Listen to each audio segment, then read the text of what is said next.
Hello बच्चों, good morning. आज हम लोग इंटरमीडिएट भौतिक विज्ञान प्रथम प्रश्न पत्र के बारे में अध्ययन करेंगे, जिसकी पहली यूनिट है स्थिर वैद्युतिकी। स्थिर वैद्युतिकी आखिर है क्या, इसके बारे में समझेंगे।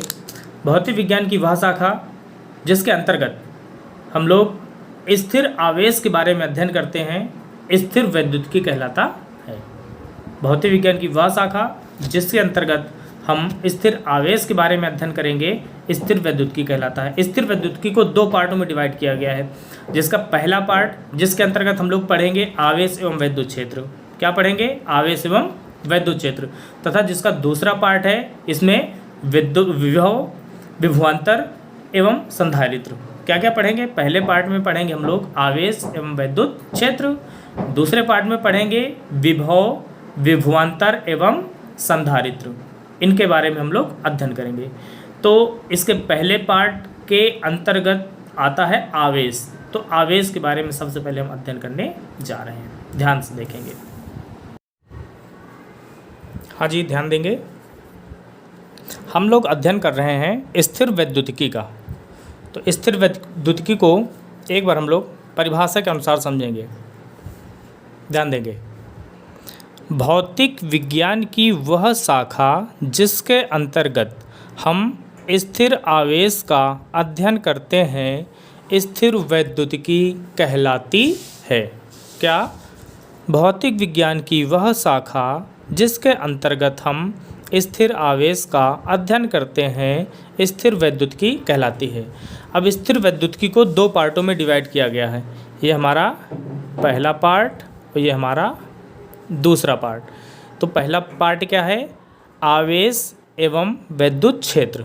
यानी पहले पार्ट में हम आवेश एवं वैद्युत क्षेत्र का अध्ययन करेंगे, तथा दूसरे पार्ट में विभव, विभवांतर एवं संधारित्र का अध्ययन करेंगे। अब पहले पार्ट के अंतर्गत आवेश, सबसे पहले हम आवेश का अध्ययन करेंगे। आखिर आवेश क्या है? ठीक है, तो सबसे पहले आवेश की स्टैंडर्ड परिभाषा पढ़ेंगे। आवेश किसी वस्तु का वह गुणधर्म है। आवेश किसी वस्तु का वह गुणधर्म है जिससे यह विद्युत एवं विद्युत क्षेत्र उत्पन्न करता है तथा इसके प्रभावों को अनुभव करता है। क्या है आवेश? आवेश किसी वस्तु का वह गुणधर्म है जिससे यह विद्युत एवं विद्युत क्षेत्र उत्पन्न करता है तथा इसके प्रभावों का अनुभव करता है, आवेश कहलाता है। ध्यान देंगे। आवेश की संकल्पना। आखिर आवेश की संकल्पना क्या है? सबसे पहले देखेंगे, हमने सोडियम परमाणु लिया। सोडियम परमाणु जिसके 11 इलेक्ट्रॉन होते हैं। इलेक्ट्रॉनिक विन्यास अगर करेंगे तो होंगे 2, 8 और 1। सोडियम परमाणु के बाहरी कक्षा में इलेक्ट्रॉनों की संख्या है 1। इसे अपनी कक्षा का अष्टक पूरा करने के लिए 7 इलेक्ट्रॉनों की आवश्यकता है, जो कि काफ़ी ज़्यादा है। इसलिए यह अपना 1 इलेक्ट्रॉन ये त्याग देगा, अतः यह अपना 1 इलेक्ट्रॉन निकाल देगा। अतः इसमें 1 इलेक्ट्रॉन की कमी हो गई या हानि हुई। इस आधार पर हम ये कहेंगे कि सोडियम परमाणु धनावेशित है। कैसा है? धनावेशित है, क्योंकि इसने 1 इलेक्ट्रॉन यहाँ से त्याग दिया, अतः इसमें इलेक्ट्रॉन की कमी हो गई। इसमें इलेक्ट्रॉनों की संख्या 10 हो गई, परंतु इसके प्रोटॉन में किसी तरह का कोई परिवर्तन नहीं होगा। इसी प्रकार अगर हम देखें क्लोरीन तत्व के बारे में अगर देखें, तो क्लोरीन जिसका परमाणु क्रमांक होता है 17, इसका इलेक्ट्रॉनिक विन्यास 2, 8 और 7, इलेक्ट्रॉनों की संख्या 17 है। अब इसको अपना बाह्य अष्टक पूरा करने के लिए, यानी बाह्य कक्षा पूरा करने के लिए 1 इलेक्ट्रॉन की आवश्यकता है, तो यह 1 इलेक्ट्रॉन किसी से साझा कर लेगा, तो इसके बाह्य कोश में भी 8 इलेक्ट्रॉन हो गए। इस तरह से क्लोरीन ने किसी से इलेक्ट्रॉन का साझा किया है, अतः इसने इलेक्ट्रॉन को लिया है, इसलिए यह ऋणावेशित हुआ। यानी क्लोरीन ने एक इलेक्ट्रॉन किसी से साझा किया है, अतः यह ऋणावेशित हुआ। क्यों? क्योंकि इसमें इलेक्ट्रॉन की वृद्धि हो रही है। अतः हम समझेंगे कि जब इलेक्ट्रॉन की वृद्धि होती है तो वहाँ पर ऋणावेश होता है। ध्यान देंगे, आवेश की संकल्पना, ये इंपॉर्टेंट पॉइंट है। आवेश की संकल्पना इलेक्ट्रॉन के आधार पर दी जाती है। आवेश की संकल्पना इलेक्ट्रॉन के आधार पर दी जाती है। यदि किसी वस्तु में इलेक्ट्रॉन की कमी होती है तो उस पर धनावेश, जैसे हमने देखा कि सोडियम में इलेक्ट्रॉन की कमी हुई थी, अतः उसमें धनावेश था।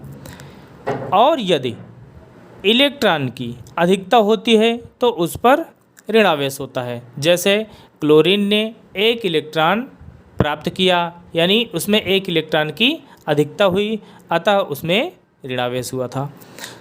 एक पॉइंट है, नोट है, इसको ध्यान देंगे।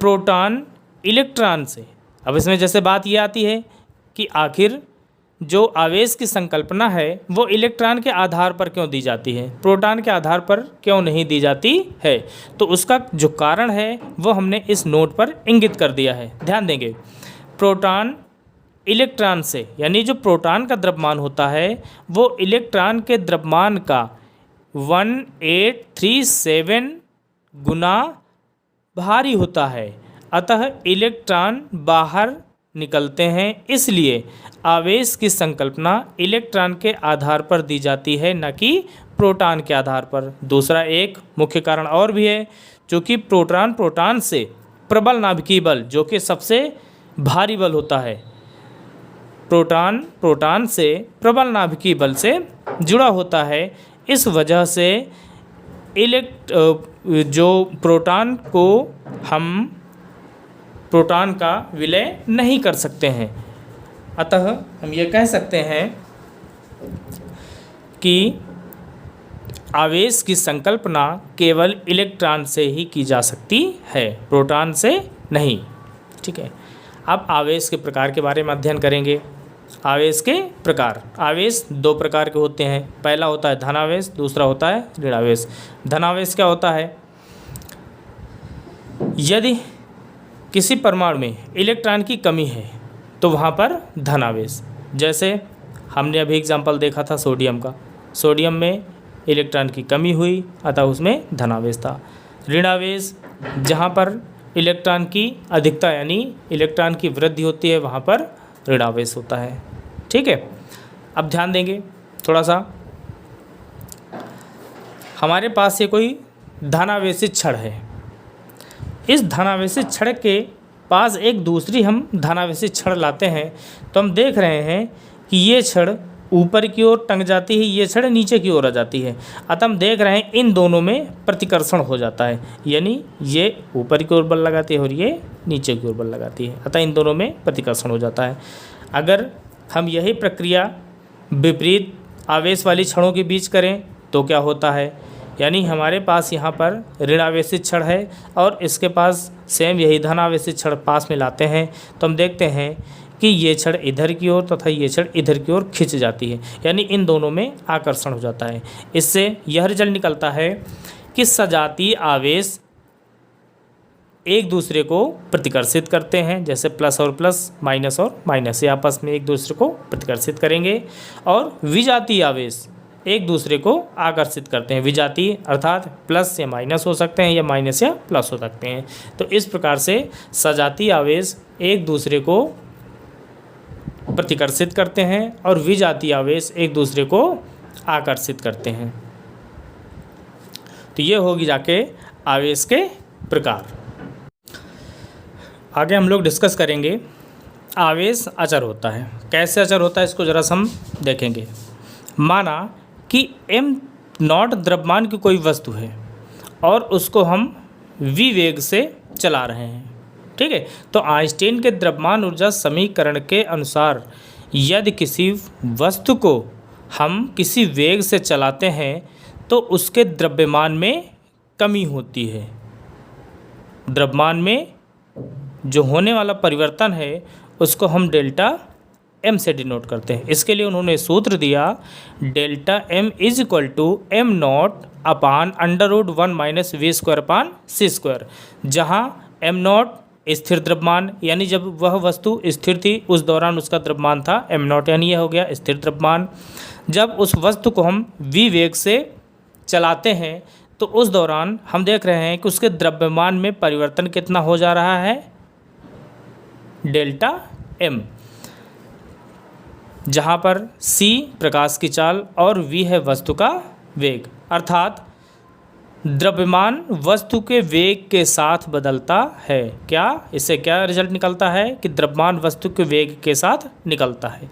परंतु अगर आवेश में कोई चीज़ देखी जाए तो माना कोई वस्तु है जिस पर हमने q आवेश दिया और उसको हम v वेग से चला रहे हैं, तो जब हम किसी q आवेश वाली वस्तु को v वेग से चलाएंगे तो उसके आवेश में किसी तरह का कोई परिवर्तन नहीं होगा। अर्थात आवेश वस्तु के वेग पर निर्भर नहीं करता है। ध्यान देंगे, आवेश वस्तु के वेग पर निर्भर नहीं करता है, अर्थात आवेश अचर होता है। क्लियर हो गई ये बात। आवेश कैसा होता है, अचर होता है। यह वस्तु के वेग पर निर्भर नहीं करता है। कौन सी वस्तु, जिसको हमने q आवेश दिया है उस वस्तु के वेग पर निर्भर नहीं होता है, अतः आवेश अचर होता है। धन्यवाद दोस्तों। अब हम अध्ययन करेंगे आवेश का मात्रक। आवेश के मात्रक के लिए हमने 10वीं में पढ़ा है विद्युत धारा का सूत्र। तो हमने पढ़ा है विद्युत धारा बराबर आवेश बटे समय। चूँकि हमको निकालना किसका है, आवेश का, अतः आवेश बराबर विद्युत धारा गुणे समय। हमें पता है विद्युत धारा का मात्रक होता है एम्पियर।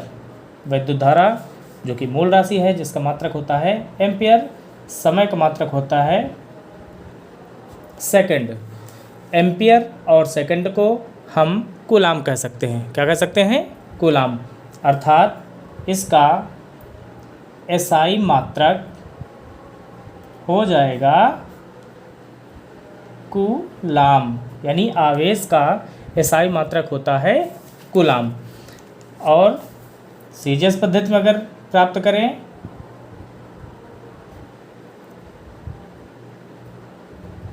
तो सीजीएस पद्धति में आवेश का मात्रक होता है स्टेट कूलाम। याद रखेंगे, सीजीएस पद्धति में आवेश का जो मात्रक होता है वो होता है स्टेट कूलाम। ध्यान देंगे, स्टेट कूलाम और कूलाम में क्या संबंध होता है। एक कूलाम बराबर 3 गुणे 10 की घात 9 स्टेट कूलाम। पुनः एक बार ध्यान देंगे, कूलाम और स्टेट कूलाम में क्या संबंध होता है। एक कूलाम बराबर 3 गुणे 10 की घात 9 स्टेट कूलाम। कूलाम के कुछ विद्युत आवेश के कुछ अन्य मात्रक भी होते हैं, जैसे विद्युत चुंबकीय मात्रक, इलेक्ट्रोमैग्नेटिक यूनिट, यानी एक कूलाम बराबर 1/10 इलेक्ट्रोमैग्नेटिक यूनिट विद्युत चुंबकीय मात्रक, यानी एक कूलाम बराबर 1/10 विद्युत चुंबकीय मात्रक, LEMU से इसको हम प्रदर्शित कर सकते हैं। और इसका जो सबसे बड़ा मात्रक होता है, आवेश का सबसे बड़ा मात्रक यानी सबसे बड़ा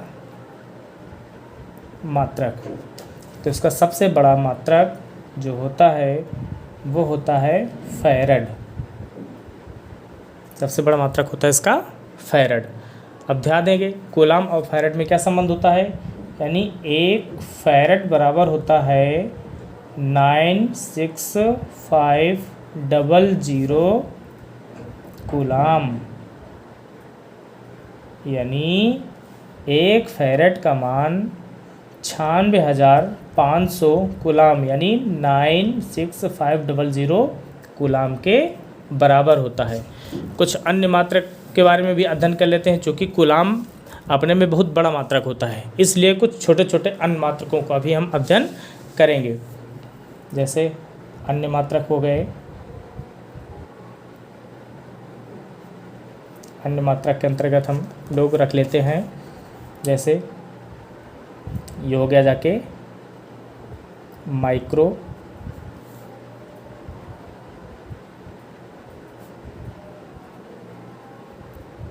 मिली, नैनो,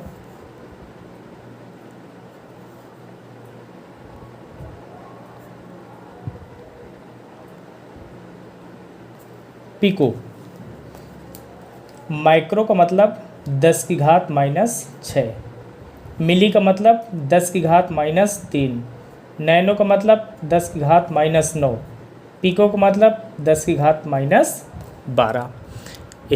ज़रूरी नहीं है कि इनको केवल कूलाम के साथ ही ऐड किया जाए ना, इनको हम कहीं भी ऐड कर सकते हैं। जैसे नैनोमीटर, यानी नैनोमीटर, मीटर के साथ नैनो ऐड कर दिया गया तो 10⁻⁻9 मीटर, इस तरह से हमको ऐड कर सकते हैं। लेकिन इनको कूलाम के परपक्ष में ले रहे हैं तो इस तरह से हो जाएगा 1 micro coulomb equal to 10⁻⁻6 coulomb, 1 nano coulomb equal to 10⁻⁻3 coulomb, 1